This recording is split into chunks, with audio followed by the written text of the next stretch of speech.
Jesus is not just an all-loving God. He is an all-loving and just God. If he were telling the truth, he wouldn't have told us. Unless, of course, he knew you wouldn't believe the truth, even if he told us. If God is such a just God, why would he command mass genocide on the Amalekites? And more importantly, when Saul tried to overcorrect and wiped out the remnant of the Amorites known as the Gibeonites, why did God send a famine as punishment to Israel for the things King Saul did? These are the types of questions I get daily on TikTok Live by individuals that clearly do not know how to distinguish between chocolate and poop. Context is very important, and reading the text before and after the microscopic evidence of one verse being brought into question must be addressed in its entirety. So, why did God command Saul to utterly destroy the Amalekites, but yet Israel faced famine as punishment for the actions of what Saul did against the Gibeonites? Because of genetic corruption within the Amalekite people, and the fact that the Gibeonites were not genetically corrupt, but yet King Saul was overly zealous to overcorrect for his disobedience with the Amalekites. So without further ado, I will read two separate passages from 1st and 2nd Samuel, so we can read about these two events directly from the Word of God. Samuel also said unto Saul, The Lord sent me to anoint thee to be king over his people, over Israel. Now therefore hearken thou unto the voice of the words of the Lord. Thus saith the Lord of hosts, I remember that which Amalek did to Israel, how he laid wait for him in the way when he came up from Egypt. In other words, the Amalekites attacked and terrorized the Israelites once they left Egypt, much like what you see happening in Gaza today. Now go and smite Amalek, and utterly destroy all that they have, and spare them not, but slay both man and woman, infant and suckling, ox and sheep, camel and ass. Wait, what? God commanded genocide? No.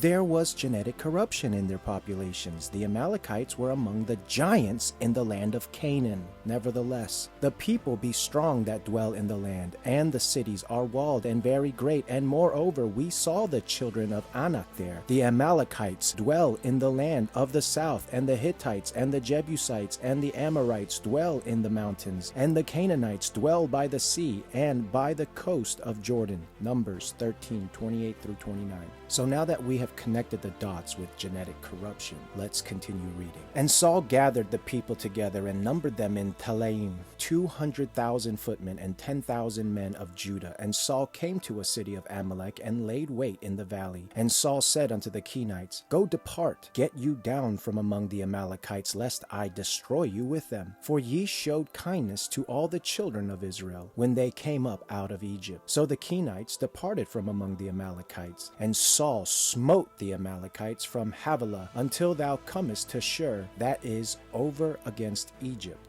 And he took Agag, the king of the Amalekites, alive, and utterly destroyed all the people with the edge of the sword. But Saul and the people spared Agag, and the best of the sheep, and of the oxen, and of the fatlings, and the lambs, and all that was good, and would not utterly destroy them, but everything that was vile and refuse, that they destroyed utterly. Then came the word of the Lord unto Samuel, saying, It repenteth me that I have set up Saul to be king, for he has turned back from following me, and hath not performed my commandments. And it grieved Samuel, and he cried unto the Lord all night. And when Samuel rose early to meet Saul in the morning, it was told Samuel, saying, Saul came to Carmel, and behold, he set him up a place, and is gone about, and is passed on, and gone down to Gilgal. And Samuel came to Saul, and Saul said unto him, Blessed be thou of the Lord. I have performed the commandment of the Lord. And Samuel said, What meaneth this bleating of the sheep in mine ears, and the lowing of the oxen which I hear? And Saul said, They have brought them from the Amalekites, for the people spared the best of the sheep and of the oxen to sacrifice unto the Lord thy God, and the rest we have utterly destroyed.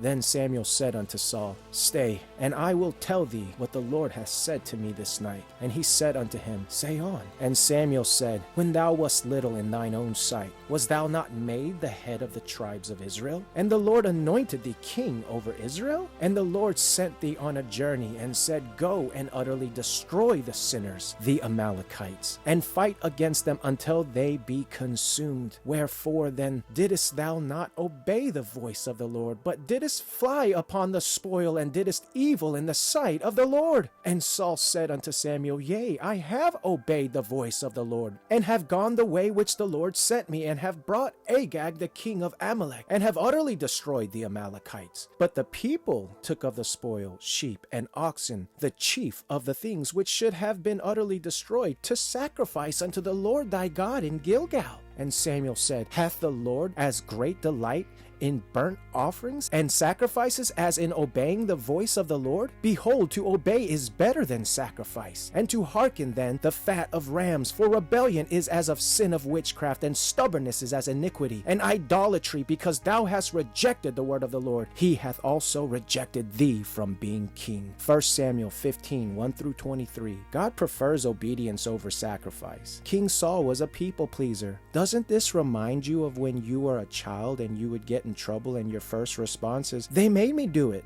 This is the kind of weak, jealous, envious, and worldly king King Saul was. But afterwards, we see after God takes away his blessings from King Saul, he starts acting on his own accord because he no longer had God's guidance, and so he overcorrects like most husbands and wives do in their own marriages and inevitably make things worse than better, but I digress. Let's read this next section and see how God is indeed a just God. And then maybe the world can start seeing that Jesus, aka God, is not the monstrous God from the Old Testament, but rather is the same God yesterday, today, and forevermore. Jesus is the God of the Old Testament and the New Testament. Then there was a famine in the days of David 3 years, year after year, and David inquired of the Lord, and the Lord answered, It is for Saul and for his bloody house, because he slew the Gibeonites. And the king called the Gibeonites and said unto them, Now the Gibeonites were not of the children of Israel, but of the remnant of the Amorites. And the children of Israel had sworn unto them. And Saul sought to slay them in his zeal to the children of Israel and Judah. Wherefore David said unto the Gibeonites, What shall I do for you? And wherewith shall I make the atonement, that ye may bless the inheritance of the Lord? And the Gibeonites said unto him, We will have no silver nor gold of Saul, nor of his house. Neither for us shalt thou kill any man in Israel. And he said, What ye shall say, that will I do for you. And they answered the king, The man that consumed us, and that devised against us that we should be destroyed from remaining in of the coast of Israel, let 7 men of his sons be delivered unto us, and we will hang them unto the Lord in Gibeah of Saul, whom the Lord did choose. And the king said, I will give them. But the king spared Mephibosheth, the son of Jonathan, the son of Saul, because of the Lord's oath that was between them, between David and Jonathan, the son of Saul. But the king took the 2 sons of Rizpah, the daughter of Aiah, whom she bare unto Saul, Armoni and Mephibosheth, and the 5 sons of Michal, the daughter of Saul, whom she brought up for Adriel, the son of Barzillai, the Mahalothite, and he delivered them into the hands of the Gibeonites, and they hanged them in the hill before the Lord. And they fell all 7 together, and were put to death in the days of harvest, in the first days in the beginning of barley harvest. 2 Samuel 21, 1 through 9.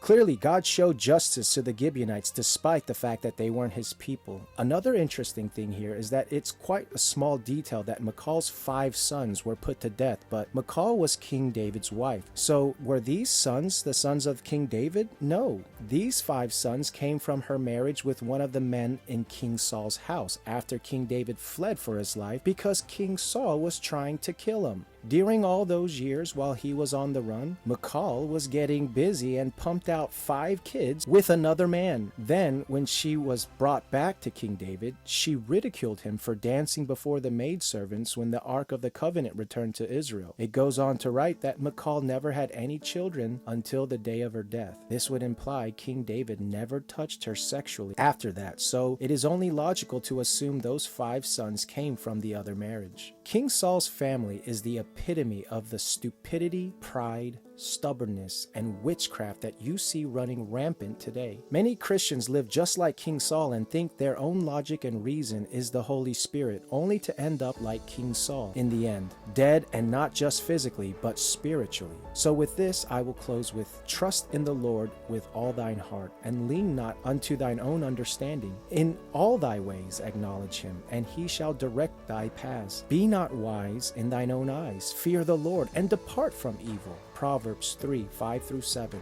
I hope this gave you a little more context behind the whole line of logic, that the God from the Old Testament was a monster. Jesus is not just an all-loving God. He is an all-loving and just God. If the passage from 2 Samuel doesn't strike you as justice on this earth, then I'm sorry to tell you, but you don't reject the truth. You invalidate anything that doesn't agree with what you believe. This is why Jesus said, do not cast your pearls before swine. Well, that's all for now, so don't make it a good day, make it a great day. The Autistic Christian out. The Jewish authorities came back at him with a question. What miracle can you perform to show us that you have the right to do this? Tear down this temple, and in 3 days I will build it again. Are you going to build it again in 3 days? It has taken 46 years to build this temple. But the temple Jesus was speaking about was his body.